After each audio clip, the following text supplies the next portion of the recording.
मगर इतने ना फंस जाए कि हम निकल ना सके, वहीं अटक के रह जाए। प्रयास करो कि इतने ज्यादा ना फंसो जाल में। कहते हैं मैं अरु मोर तुर में माया, मैं अरु मोर तुर में माया, जही बस की नहीं जीवन काया। ये संसार कैसा है? बोले एक माया जाल का चक्र है। बोले कैसा माया जाल महाराज? बोले सामने उदाहरण है। बोले कैसा?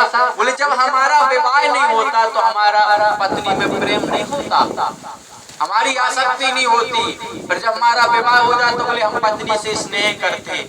इसके बाद में लड़के बच्चे हो गए, भैया हमारे लड़का को कुछ ना हो, हमें भली हो जाए। पहले किसी से प्रेम नहीं था, न लड़का से न पत्नी से।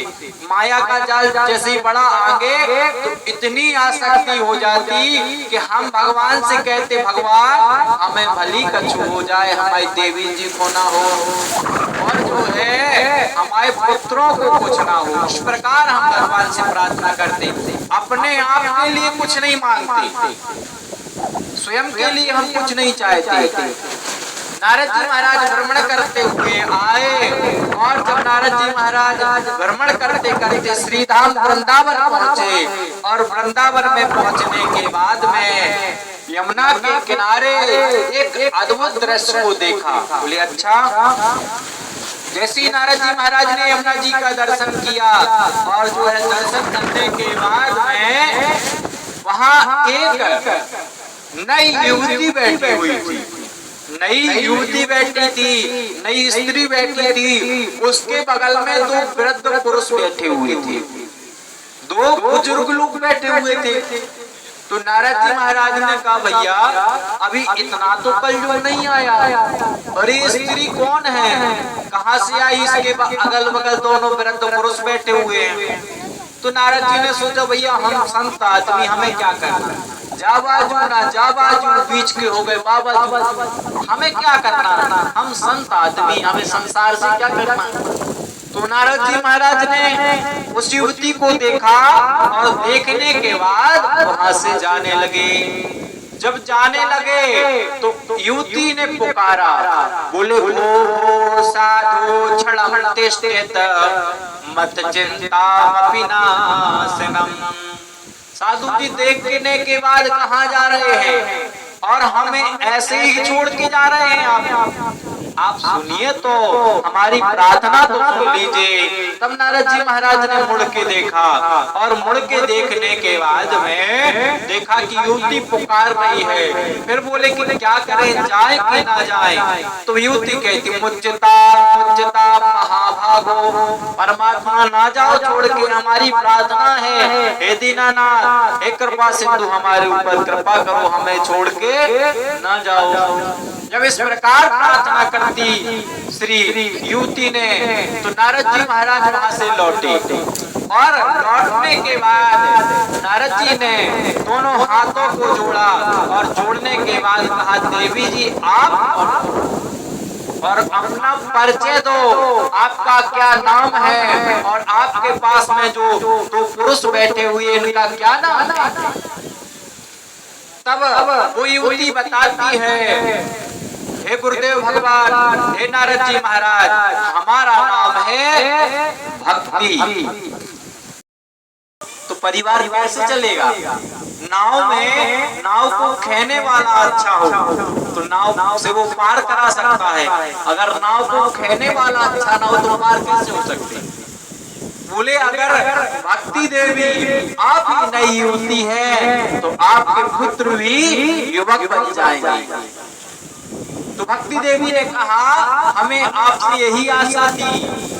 बोले संत हृदय नवनीत समाना, हम मानते हैं कि संतों का हृदय जो होता है बड़ा कोमल होता है, प्रिय होता है। नवनीत, नवनीत मतलब क्या होता है? बोले नैनो, ही नहीं नैनो, जब हम मट्ठा बांधते हैं तो नैनो निकलता है, वो कितना कोमल रहता है? बोले घी से ज्यादा कोमल रहता है। संत हृदय नवनीत समाना, संतों का हृदय कोमल होता है। भगवान आपने हमारे ऊपर कृपा की, अब ये उपाय बताओ कि हमारे पुत्रों का कल्याण कैसे होगा, कोई उपाय बताओ, कोई प्रयास करो।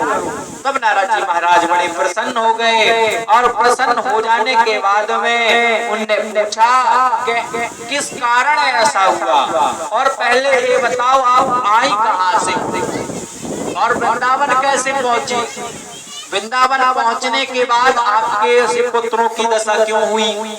तब श्री भक्ति देवी श्री नारद जी महाराज को बताती हैं कि नारद जी महाराज, हम जहां से आए हैं आप श्रवण करो।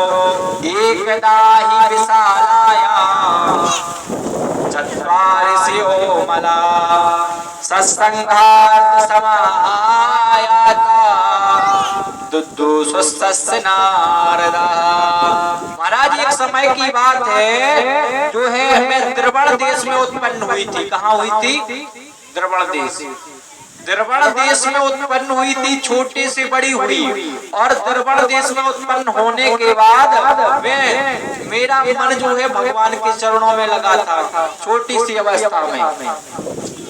संजोग ऐसा बना कि विवाह के माध्यम से गृहस्थी में प्रवेश हो गया, और जो है फिर भी हमारा मन परमात्मा से लगा, तो दोनों पुत्रों की हमें उत्पत्ति हुई। वहां से चली तो कर्नाटक आई, और कर्नाटक में भ्रमण करने के बाद महाराष्ट्र पहुंची, और महाराष्ट्र में घूमने के बाद में जो है वहां से चलने के बाद हम गुजरात आए, और गुजरात जब हम आए जो है तो हम बूढ़े हो गए और हमारे पुत्र नए हो गए।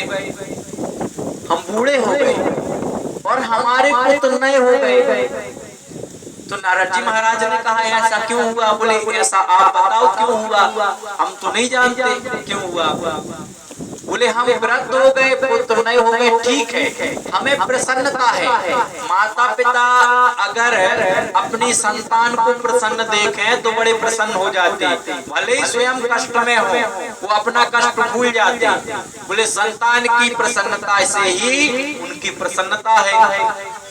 बोले अब जो है हम प्रसन्न हैं। इसके बाद हमारे मन में विचार आया कि हमें बिहारी जी के दर्शन करने जाना चाहिए, हमें वृंदावन धाम जाना चाहिए, और इस विचार से हम वृंदावन धाम आए। वृंदावन धाम जैसे ही आए तो वृंदावन धाम में आने के बाद उल्टा हो गया। बोले कैसे? बोले हम नए युवक युवती बन गए और हमारे पुत्र बूढ़े हो गए, वृद्ध हो गए। बोले अच्छा, वृंदावन में आने के बाद? बोले हाँ, और जमुना जी के किनारे में इसीलिए बैठी हूँ कि अगर कोई महात्मा की कृपा हो जाए, किसी को भगवान भेज दें तो हमारा कल्याण हो जाए। इस भाव से हम विराजमान हैं, तो भगवान ने आपको भेज दिया। तब नारद जी ने बताया कि अगर वृंदावन में कोई ठहर सकता है, कोई रुक सकता है, कोई वृंदावन जा सकता है, तो एक भक्त ही जा सकता है, और भक्त भी वहाँ रुक सकता है। इसीलिए भक्ति देवी यहाँ ज्ञान और वैराग्य लगाने की जरूरत नहीं है, यहाँ तो प्रेम है और भक्ति है। इसीलिए यहाँ भक्ति की प्रधानता है। हर जगह हर देश में अलग अलग प्रधानता होती है, इस जगह पर जो है भक्ति की मान्यता है, और यहाँ इसीलिए ऐसा हुआ है कि यहाँ भक्ति भगवान को अतिशय प्रिय है। भक्ति से प्रिय कोई शब्द नहीं है। भगवान को जितनी भक्ति प्रिय है उतना कोई वस्तु प्रिय नहीं है। काकभुचुंडी जी ने राम जी से जो है वरदान कहा, राम जी ने के वरदान मांग लो, तो काकभुचुंडी जी ने कहा परमात्मा आप क्या देना चाहते हो?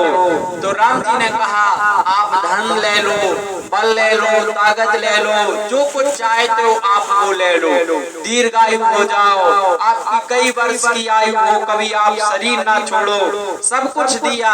बोले राजा बन जाओ। तो काकभुचुंडी जी सोचते रहे कि भगवान ने क्या नहीं कहा। सोचने के बाद में अंदाज लगाया और पता चला कि राम जी ने भक्ति नहीं कहा, जिसके अंदर भक्ति आ गई उसको परमात्मा की प्राप्ति हो जाएगी, इसमें संदेह नहीं है। तो बोले भगवान ने सब कुछ कहा और केवल भक्ति नहीं कहा। तो काकभूषुंडी जी ने कहा कि परमात्मा अगर आप हमें कुछ देना चाहते तो हमें भक्ति प्रदान करो।